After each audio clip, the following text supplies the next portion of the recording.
Hi Rishin sir, നിങ്ങൾ ഇന്ത്യയിലെ തന്നെ വലിയ കോടീശ്വരന്മാരിൽ ഒരാളല്ലേ? നിങ്ങൾ എന്റെ ഈ ചെറിയ കടയുടെ ഉദ്ഘാടനത്തിന് വരുമെന്ന് ഞാൻ ഒരിക്കലും കരുതിയില്ല. വന്നതില് ഒരുപാട് നന്ദിയുണ്ട് സർ. ഋഷിൻ, ഞാൻ എത്ര വട്ടം നിന്നോട് പറഞ്ഞിട്ടുണ്ട് ഓഫീസിലേക്ക് വരരുതെന്ന്. ഇപ്പൊ നോക്ക്, എല്ലാവരുടെയും മുന്നിൽ എന്നെ നാണം കെടുത്തിയപ്പോ നിനക്ക് സന്തോഷായോ? പ്ലീസ്, ഇനി നീ ഇവിടേക്ക് വരരുത്. നീ എന്താ വിചാരിച്ചിരിക്കുന്നേ? ഞാൻ ഇങ്ങനെ ഈ വീടിന് വേണ്ടി ഇങ്ങനെ കഷ്ടപ്പെടണം, നീ ഇങ്ങനെ സൂക്ഷിച്ച് ഇവിടെ ഇരിക്കാന്നോ? നിന്നെ പോലുള്ള ഒരു തെണ്ടിയും കൂടെ കൂട്ടിച്ചെന്ന എനിക്ക് അതിന്റെ നാണക്കേട്. നീ ഇവിടെ ബാത്റൂം ഒക്കെ കഴുകിയിരിക്കാൻ നോക്ക്. അവളുടെ ആ വാക്കുകൾ ഋഷിനെ വല്ലാതെ വിഷമിപ്പിച്ചു. ശ്രീലക്ഷ്മി അതിസമ്പന്നനായ ബിസിനസ്മാൻ സുധാകരന്റെ മൂത്ത മകളാണ്. അവൾ ഒരു വിജയകരമായ ബിസിനസ് വുമൺ കൂടിയാണ്. ഓരോ തീരുമാനവും വളരെ ആലോചിച്ചു മാത്രമായിരുന്നു അവൾ എടുത്തിരുന്നത്. പക്ഷേ അവൾ തന്റെ ജീവിതത്തിൽ വളരെ തെറ്റായൊരു തീരുമാനമെടുത്തു. ദരിദ്രനായ ആ ഡെലിവറി ബോയിയെ വിവാഹം കഴിക്കാനുള്ള ആ തീരുമാനം അവൾ എങ്ങനെ എടുത്തു എന്നാണ് എല്ലാവരെയും ഒരുപോലെ കുഴപ്പിച്ച ചോദ്യം. പക്ഷേ ശ്രീലക്ഷ്മിയുടെ ആ തീരുമാനത്തെ അവളുടെ വീട്ടുകാർ വളരെയധികം എതിർത്തിരുന്നു. നീ എന്റെ വാക്ക് കേൾക്കാതെ തെണ്ടി വിവാഹം കഴിച്ചതും പോരാ, നിനക്ക് എത്ര ധൈര്യമുണ്ട് ട്യൂനെയും കുട്ടിയോടേക്ക് വരാൻ? ഇനി നിനക്ക് ഈ കുടുംബത്തിലോ എന്റെ മനസ്സിലോ ഒരു സ്ഥാനവുമില്ല. Get out from here. തന്റെ മകളുടെ ഈ തീരുമാനത്തെ വളരെയധികം എതിർത്ത സുധാകരൻ ശ്രീലക്ഷ്മിയെ തന്റെ വീട്ടിൽ നിന്നും ഇറക്കി വിട്ടു. തന്റെ അച്ഛന്റെ തീരുമാനത്തിന് മുന്നിൽ തളർന്നു നിൽക്കാൻ ശ്രീലക്ഷ്മി തയ്യാറായിരുന്നില്ല. കാരണം ഋഷിനോടൊപ്പം ഒരു സന്തോഷകരമായ ജീവിതം കെട്ടിപ്പടുക്കാൻ കഴിയുമെന്ന് അവൾക്ക് ഉറപ്പായിരുന്നു. പക്ഷെ സിനിമകളിൽ വരുന്നത് പോലെ അത്ര സുഖകരമായിരുന്നില്ല അവരുടെ മുന്നോട്ടുള്ള ജീവിതം. കല്യാണം കഴിഞ്ഞ് കുറച്ചു നാളുകൾക്കുള്ളിൽ തന്നെ അവർക്കിടയിൽ അസ്വാരസ്യം രൂപപ്പെട്ടു തുടങ്ങിയിരുന്നു. പതിയെ അവർക്കുള്ളിലുള്ള പ്രണയം മായുവാൻ തുടങ്ങി. അതിനൊരു കാരണമുണ്ടായിരുന്നു. ശ്രീലക്ഷ്മി ഒരു വലിയ കമ്പനിയുടെ മാർക്കറ്റിംഗ് ഡിപ്പാർട്ട്മെന്റിലായിരുന്നു ജോലി ചെയ്തിരുന്നത്. കമ്പനിയുടെ മാനേജർ സുരേഷ് അറിയപ്പെട്ടത് തന്നെ അയാളുടെ മുൻചുണ്ടിയുടെ പേരിലായിരുന്നു. അവിടെ ജോലി ചെയ്യുവാൻ അവൾക്ക് പ്രത്യേകിച്ച് താല്പര്യമൊന്നും ഉണ്ടായിരുന്നില്ല. തന്റെ അച്ഛന്റെ സഹായമില്ലാതെ അത്രയും വലിയ കമ്പനിയിൽ ഒരു ജോലി വാങ്ങിയത് ശ്രീലക്ഷ്മിയെ സംബന്ധിച്ച് വലിയൊരു നേട്ടമായിരുന്നു. അത് മാത്രമായിരുന്നില്ല, അത്രയേറെ ശമ്പളം കിട്ടുന്ന മറ്റൊരു ജോലി കിട്ടാനും ബുദ്ധിമുട്ടായിരുന്നു. ജോലി നഷ്ടപ്പെടാണ്ടിരിക്കാൻ അവൾ എല്ലാം സഹിച്ചു. തന്റെ കൂടെ ജോലി ചെയ്യുന്നവരിൽ നിന്നും താൻ വിവാഹിതയാണെന്ന കാര്യം അവൾ മറച്ചു. തന്റെ ഭർത്താവ് ആരാണെന്ന് എല്ലാവരും അറിഞ്ഞാൽ എല്ലാവരുടെയും മുന്നിൽ താൻ അപമാനിക്കപ്പെടുമെന്ന് അവൾ ഭയപ്പെട്ടു. അതിനാൽ ഋഷിനെ മറ്റുള്ളവരുടെ മുന്നിൽ കൊണ്ടുവരാതിരിക്കാൻ അവൾ ശ്രദ്ധിച്ചു. ഒരിക്കൽ ശ്രീലക്ഷ്മി അവളുടെ ലഞ്ച് ബോക്സ് മറന്നു. ഋഷിൻ അവളുടെ ലഞ്ച് നൽകാനായി ഓഫീസിൽ വന്നപ്പോൾ അവന്റെ വൃത്തിയില്ലാത്ത വസ്ത്രധാരണവും കീറിയ ചെരുപ്പും കണ്ട് അവിടെ ഉണ്ടായിരുന്ന സ്റ്റാഫുകളെല്ലാം ശ്രീലക്ഷ്മിയെ നോക്കി കളിയാക്കി ചിരിച്ചു. ഋഷിൻ, ഞാൻ എത്ര വട്ടം നിന്നോട് പറഞ്ഞിട്ടുണ്ട് ഓഫീസിലേക്ക് വരരുതെന്ന്. ഇപ്പൊ നോക്ക്, എല്ലാവരുടെയും മുന്നിൽ എന്നെ നാണം കെടുത്തിയപ്പോ നിനക്ക് സന്തോഷായോ? ശ്രീലു, നീ മറന്നു വെച്ച ഫുഡ് കൊണ്ടുവന്നാണോ ഞാൻ ചെയ്ത തെറ്റ്? ഒരു നേരം ആഹാരം കഴിച്ചില്ലെന്ന് കരുതി ഞാൻ ചത്തൊന്നും പോവില്ല. അടുത്ത തവണയെങ്കിലും നല്ലൊരു ഷർട്ടെങ്കിലും എടുത്തിടാൻ നോക്ക്. എല്ലാവരുടെയും മുന്നിൽ എന്നെ ഇനിയെങ്കിലും നാണം കെടുത്തുന്നത് നിർത്ത്. പ്ലീസ്, ഇനി നീ ഇവിടേക്ക് വരരുത്. അവളുടെ ആ വാക്കുകൾ ഋഷിനെ വല്ലാതെ വിഷമിപ്പിച്ചു. തന്റെ ഉള്ളിലെ സ്നേഹം അവൾ മനസ്സിലാക്കുന്നില്ല എന്നോർത്ത് അവന് വല്ലാതെ വിഷമം തോന്നി. വെറും 2 കൊല്ലം കൊണ്ട് അവരുടെ ഇടയിൽ ഉണ്ടായിരുന്ന പ്രണയവും സ്നേഹവും എല്ലാം പൂർണ്ണമായി ഇല്ലാതായി. ഋഷിൻ എത്രയൊക്കെ അവളോട് അടുക്കാൻ ശ്രമിക്കുമ്പോഴും ശ്രീലക്ഷ്മി അവനിൽ നിന്നും അത്രയും അകന്നു. അങ്ങനെയിരിക്കെ ഒരു ദിവസം ശ്രീലക്ഷ്മി കുറച്ച് താമസിച്ചാണ് ഓഫീസിലേക്ക് എത്തിയത്. അവിടെ ഓഫീസിന് പുറത്ത് ഒരുപാട് പേർ കൂടി നിന്ന് പരസ്പരം സംസാരിച്ചു കൊണ്ടിരിക്കുകയായിരുന്നു. ഇത് കണ്ടതും എന്തോ സംഭവിച്ചിട്ടുണ്ടെന്ന് അവൾക്ക് മനസ്സിലായി. സംശയത്തോടെ അവൾ തന്റെ സുഹൃത്ത് കാവ്യയുടെ അരികിലേക്ക് ചെന്ന് അവളോട് ചോദിച്ചു, എന്തുപറ്റി കാവ്യ? ഇതെന്താ എല്ലാവരും ഇവിടെ നിൽക്കുന്നേ? എന്താ എല്ലാവരുടെയും മുഖത്തൊരു ടെൻഷൻ? എടി, സുരേഷ് സാർ ഭയങ്കര കലിപ്പില്ല, പ്രത്യേകിച്ച് നിന്റെ അടുത്ത്. നിന്നെ ഞാൻ ഒരുപാട് തവണ വിളിച്ചു, പക്ഷെ നീ ഫോൺ എടുത്തില്ല. നീ വരുമ്പോ സാറിന്റെ ക്യാബിനിലേക്ക് ചെല്ലാൻ പറഞ്ഞിട്ടുണ്ട്. എന്താ കാര്യം എനിക്കറിയില്ല.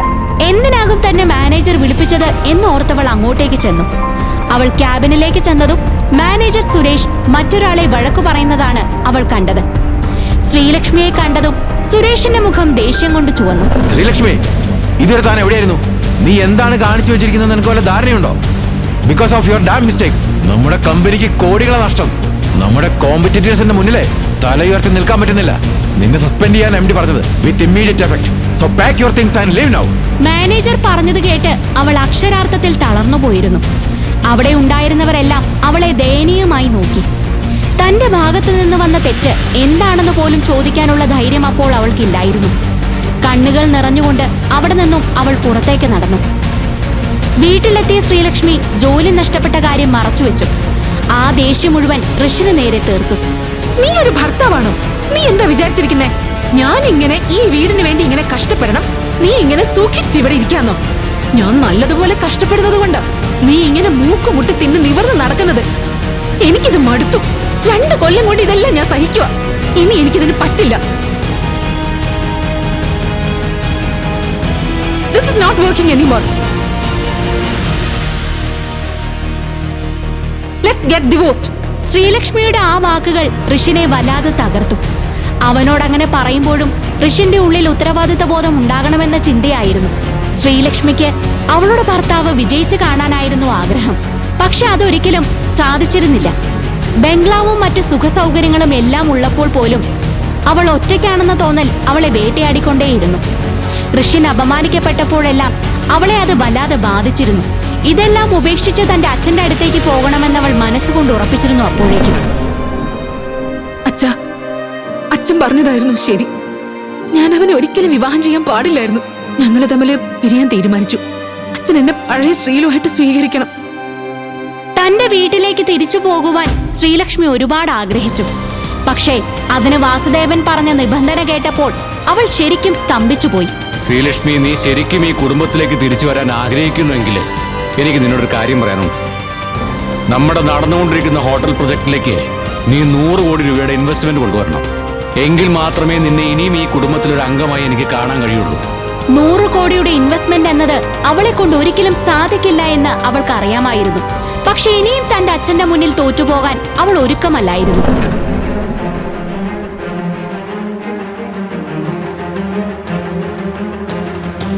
അപ്പോഴാണ് അവൾ തന്റെ കോളേജ് സുഹൃത്തായ റോഷനെ പറ്റി ഓർത്തത്. ത്രൈ മീഡിയ എന്ന ലോകം മൊത്തം വ്യാപിച്ചു കിടക്കുന്ന മീഡിയ കമ്പനിയുമായി അവന് കോളേജിൽ പഠിക്കുന്ന കാലം മുതലേ നല്ല അടുപ്പമായിരുന്നു. അവൻ വിചാരിച്ചാൽ ഇത്രയും ഇൻവെസ്റ്റ്മെന്റ് എളുപ്പത്തിൽ എത്തിക്കാൻ കഴിയുമെന്ന് അവൾ കണക്കുകൂട്ടി. പക്ഷെ ശ്രീലക്ഷ്മി വിചാരിച്ചിരുന്ന പോലെ അത്ര നല്ലവനായിരുന്നില്ല റോഷൻ. കോളേജിൽ പഠിക്കുന്ന സമയം മുതൽ അവന് ശ്രീലക്ഷ്മിയുടെ മുകളിൽ ഒരു കണ്ണുണ്ടായിരുന്നു. പക്ഷെ ഇതൊന്നും അറിയാതെ ശ്രീലക്ഷ്മി ഇതിനോടകം റോഷനോട് സഹായം ചോദിച്ചിരുന്നു. താൻ ആഗ്രഹിച്ചത് താൻ അറിയാതെ തന്നെ തേടി വന്നതുപോലെയാണ് റോഷന് തോന്നിയത്. ശ്രീലു, 100 കോടി എന്നത് ഒരു ചെറിയ കാര്യമല്ലേ? നിനക്കറിയാലോ ഞാനും ട്രൈ മീഡിയയുമായുള്ള ബന്ധം. ഞാൻ MD ആയെന്ന് സംസാരിക്കട്ടെ, താൻ ടെൻഷൻ അടിക്കണ്ട. പിന്നെ ഈ ഡീല് നടന്നാൽ താൻ എനിക്കൊരു പാർട്ട് തരണം കേട്ടോ. Okay Sreelakshmi, let's go. Yes, sure. Roshan പറഞ്ഞതെല്ലാം വിശ്വസിച്ച് ശ്രീലക്ഷ്മി ആശ്വാസത്തോടെ അവന്റെ ഒപ്പം പോയി. കാര്യങ്ങളെല്ലാം തന്റെ വരുതിയിൽ വരുന്നതിന്റെ ഒരു ചിരി അപ്പോൾ അവന്റെ ചുണ്ടുകളിൽ ഉണ്ടായിരുന്നു. റോഷൻ അവന്റെ പ്ലാൻ അനുസരിച്ച് ശ്രീലക്ഷ്മി ത്രൈ മീഡിയയിലേക്ക് കൊണ്ടുപോയി. അവളെ അവന്റെ ബിസിനസ് പാർട്ട്ണർ എന്ന രീതിയിലാണ് അവൻ ഇൻട്രൊഡ്യൂസ് ചെയ്തത്. അവനും ട്രൈ മീഡിയയുമായുള്ള ബന്ധം അവളെ ബോധ്യപ്പെടുത്തണമെന്ന ഒറ്റ ഉദ്ദേശം മാത്രമേ അവന്റെ മനസ്സിൽ ഉണ്ടായിരുന്നുള്ളൂ. അതുവഴി തന്നിലേക്ക് അവളെ കൂടുതൽ അടുപ്പിക്കുക എന്നതായിരുന്നു അവന്റെ ഉദ്ദേശം. ട്രൈ മീഡിയക്ക് നിന്റെ പ്ലാൻ ഇഷ്ടമായെന്നാ തോന്നുന്നേ. അങ്ങനെയാണെങ്കിൽ ശ്രീലു, നിന്റെ life set. So tonight party. Sure. Thank you Roshan.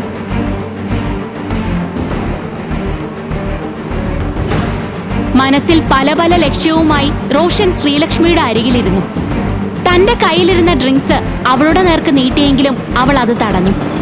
അതുകൊണ്ടൊന്നും അവൻ പിന്മാറാൻ തയ്യാറായിരുന്നില്ല.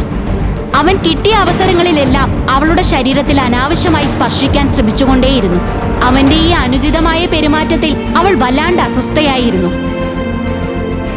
അപ്പോഴാണ് ശ്രീലക്ഷ്മി തന്റെ സുഹൃത്ത് ഗൗതമിയെ അവിടെ വെച്ച് കണ്ടത്. ഗൗതമിയെ കണ്ടതും അതൊരു അവസരമാക്കി അവിടെ നിന്നും രക്ഷപ്പെടാൻ അവൾ മനസ്സിൽ ഉറപ്പിച്ചു. പെട്ടെന്ന് ഗൗതമിയുടെ അങ്ങോട്ടേക്കുള്ള വരവ് റോഷന്റെ പ്ലാൻ എല്ലാം തകർത്തു. ഗൗതമി ഒരു സമ്പന്ന കുടുംബത്തിലെ അംഗമായിരുന്നു. ശ്രീലക്ഷ്മി തന്റെ ഭർത്താവിന്റെ കൂടെ കഷ്ടപ്പെടുമ്പോൾ ഗൗതമിയുടെ ജീവിതം തികച്ചും വ്യത്യസ്തമായിരുന്നു. ശ്രീലക്ഷ്മി ഗൗതമിയുടെ അടുത്ത് തന്റെ ജീവിതത്തിലുണ്ടായ പ്രശ്നങ്ങൾ മുഴുവൻ തുറന്നു പറഞ്ഞു. എവിടെ നിന്റെ ഭർത്താവ് എന്ന് പറയുന്ന തെണ്ടിയുടെ ഫോട്ടോ ഒന്ന് കാണിച്ച്. അവൻ എന്താ ഇത്രയും പ്രത്യേകത എന്ന് എനിക്കൊന്ന് അറിയണമല്ലോ. ഇങ്ങനെയുള്ളവനൊക്കെ വേണ്ടിയാണോ നിന്നെ ജീവന തുല്യം സ്നേഹിച്ച പാരന്റ്സിനെ നീ ഉപേക്ഷിച്ചത്? ഗൗതമി ആവശ്യപ്പെട്ട പോലെ ശ്രീലക്ഷ്മി അവളെ ഋഷിന്റെ ഫോട്ടോ കാണിച്ചു കൊടുത്തു. ആ ഫോട്ടോ കണ്ടതും ഗൗതമിക്ക് തന്റെ കണ്ണുകളെ വിശ്വസിക്കാൻ കഴിഞ്ഞില്ല. അതിനുശേഷം ഗൗതമി പറഞ്ഞത് കേട്ട് ശ്രീലക്ഷ്മി അക്ഷരാർത്ഥത്തിൽ ഞെട്ടി. ശ്രീലക്ഷ്മി, ഇവനാണോ നിന്റെ ഭർത്താവ്? നോക്ക് ശ്രീലക്ഷ്മി, നിനക്ക് ഭർത്താവിൽ നിന്ന് ഡിവോഴ്സ് അല്ലേ വേണ്ടത്? ഞാൻ നിനക്ക് അതിനൊരു 100 കോടി രൂപ തരാം. വാട്ട്? ഞാൻ പറയുന്നത് നീ കേക്ക്. നീ അവനെ ഡിവോഴ്സ് ചെയ്യണം. പകരം ഞാൻ അവനെ വിവാഹം കഴിക്കാം. ഗൗതമി പറഞ്ഞത് കേട്ട് ശ്രീലക്ഷ്മി അന്തം വിട്ട് അവളെ തന്നെ നോക്കിയിരുന്നു. 100 രൂപ പോലും വിലയില്ലാത്ത ഋഷിനെ പോലെ ഒരാൾക്ക് വേണ്ടി 100 കോടി രൂപയൊന്നും ആലോചിക്കുക കൂടി ചെയ്യാതെ തരാമെന്ന് പറഞ്ഞത് എന്തിനാണെന്ന് അവൾക്ക് എത്ര ആലോചിച്ചിട്ടും മനസ്സിലായില്ല. ഗൗതമി വെച്ചു നീട്ടി ആ പണം കണ്ട് ഒരു നിമിഷം ശ്രീലക്ഷ്മിക്ക് അവളോട് എന്ത് പറയണമെന്നറിയാതെ നിന്നു. ശ്രീലക്ഷ്മിയുടെ അവസ്ഥ മനസ്സിലാക്കിയ ഗൗതമി അവളോട് സമയമെടുത്ത് ആലോചിച്ച് മറുപടി പറയാൻ പറഞ്ഞ ശേഷം അവിടെ നിന്നും പോയി. പക്ഷെ അപ്പോഴും ശ്രീലക്ഷ്മിയുടെ മനസ്സിൽ 100,000 ചോദ്യങ്ങൾ നിറഞ്ഞിരുന്നു. അമ്മേ, അമ്മേ, പറ മോളെ. അമ്മേ, ഇന്ന് മേഘ ജ്വല്ലറിയുടെ പുതിയ ഷോറൂമിന്റെ ഇനോഗ്രേഷൻ ആണ്. ഞാൻ അവിടേക്ക് പോവാ. പോയിട്ട് വാ മോളെ. ശ്രീലക്ഷ്മി, ഞാനുണ്ട് അവിടേക്ക്. നിന്നെ പോലുള്ള ഒരു തെണ്ടിയും കൂടെ കൂട്ടിച്ചെന്ന എനിക്ക് അതിന്റെ നാണക്കേട്. നീ ഇവിടെ ബാത്റൂം ഒക്കെ കഴുകിയിരിക്കാൻ നോക്ക്. അപ്പം ശരിയമ്മ, ഞാൻ പോയിട്ട് വരാം. ഇതും പറഞ്ഞുകൊണ്ട് ശ്രീലക്ഷ്മി അവിടെ നിന്നും തന്റെ കാറുമായി പോയി. ഇതേ സമയം ഋഷിനാകട്ടെ അങ്ങോട്ടേക്ക് പോകുവാനായി ബസ് കാത്തു നിന്നു. ജ്വല്ലറി മുഴുവൻ ഉദ്ഘാടനത്തിന് വേണ്ടി ഡെക്കറേറ്റ് ചെയ്തിരിക്കുകയാണ്. അത് കണ്ടതും ഋഷിൻ സ്വയം പറഞ്ഞു, വാവ്, അടിപൊളിയായിട്ടുണ്ടല്ലോ. ഇതും പറഞ്ഞുകൊണ്ട് അവൻ വേഗത്തിൽ റോഡ് ക്രോസ് ചെയ്ത് ജ്വല്ലറിയുടെ അടുത്തേക്ക് ചെന്നതും ഒരു സെക്യൂരിറ്റി അവനെ തടഞ്ഞു. എങ്ങോട്ടാ ഈ ഓടിക്കേറി പോന്നേ? നിന്നെ പോലുള്ള ആളുകൾക്ക് കയറാനുള്ള സ്ഥലമല്ലത്. നീ ഈ വേഷത്തിൽ അകത്തേക്ക് കയറുന്ന ആരെങ്കിലും കണ്ടാ എന്റെ പണി പോകും. ഇവിടുന്ന് വേഗം പോകാൻ നോക്ക്. അത്രയും പറഞ്ഞുകൊണ്ട് സെക്യൂരിറ്റി അവന്റെ കോളറിൽ പിടിച്ചു. അവൻ മറിച്ചെന്തെങ്കിലും പറയുന്നതിന് മുമ്പ് തന്നെ അവനെ അവിടെ നിന്നും പിടിച്ചു മാറ്റി നിർത്തി. ഇത് കണ്ടതും ശ്രീലക്ഷ്മി ദേഷ്യത്തിൽ ഋഷിന്റെ അരികിലേക്ക് വന്നു. ഡാ തിണ്ടി, നിന്നോട് ഞാൻ പറഞ്ഞതല്ലേ ഇവിടേക്ക് വലിഞ്ഞു കയറി വരരുതെന്ന്. ഇത്രയും പറഞ്ഞുകൊണ്ട് ശ്രീലക്ഷ്മി ഋഷിന്റെ മുഖത്ത് ആഞ്ഞടിച്ചു. അപ്പോഴാണ് അവിടേക്ക് മേഘ ജ്വല്ലറിയുടെ ഓണർ മേഘ കാറിൽ വന്നത്. അവരെ കണ്ടപ്പോഴേക്കും അവിടെ നിന്നവരെല്ലാം സന്തുഷ്ടരായി. പക്ഷെ ശ്രീലക്ഷ്മിയുടെ മുഖത്ത് മാത്രം അസ്വസ്ഥത രൂപപ്പെട്ടു. മേഘാമയമെങ്ങാനും ഋഷിനെ കണ്ട നാണക്കേടാ. ഹായ് ഋഷിൻ സർ, നിങ്ങൾ ഇന്ത്യയിലെ തന്നെ വലിയ കോടീശ്വരന്മാരിൽ ഒരാളല്ലേ? നിങ്ങൾ എന്റെ ഈ ചെറിയ കടയുടെ ഉദ്ഘാടനത്തിന് വരുമെന്ന് ഞാൻ ഒരിക്കലും കരുതിയില്ല. വന്നതില് ഒരുപാട് നന്ദിയുണ്ട് സർ.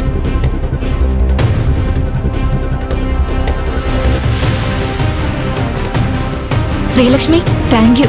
എനിക്കറിയാം താൻ ഋഷിൻ സാറിന്റെ വൈഫാണെന്ന്. അതുകൊണ്ടാ നിങ്ങൾ രണ്ടുപേർക്കും ഞാൻ ഇൻവിറ്റേഷൻ അയച്ചത്. സാറിനെയും കൂട്ടി വന്നതിൽ ഒരുപാട് നന്ദിയുണ്ട്. മേഘ പറഞ്ഞത് കേട്ടതും ഭൂമി പിളർന്ന് താഴേക്ക് പോയ അവസ്ഥയിലായിരുന്നു ശ്രീലക്ഷ്മി. ശരിക്കും ആരാണ് ഋഷിൻ? അവൻ എങ്ങനെയാണ് ഇന്ത്യയിൽ അറിയപ്പെടുന്ന പണക്കാരനായി മാറിയത്?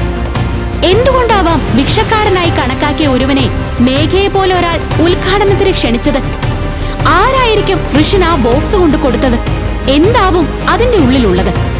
എന്തിനു വേണ്ടിയാവാം 100 കോടി രൂപ ഗൗതമി ഋഷിനെ സ്വന്തമാക്കാനായി കൊടുക്കാൻ തയ്യാറായത്? ഈ കഥ തുടർന്ന് കേൾക്കുന്നതിനായി ഇപ്പോൾ തന്നെ പോക്കറ്റ് FM ആപ്പ് ഇൻസ്റ്റാൾ ചെയ്യൂ. Link in description.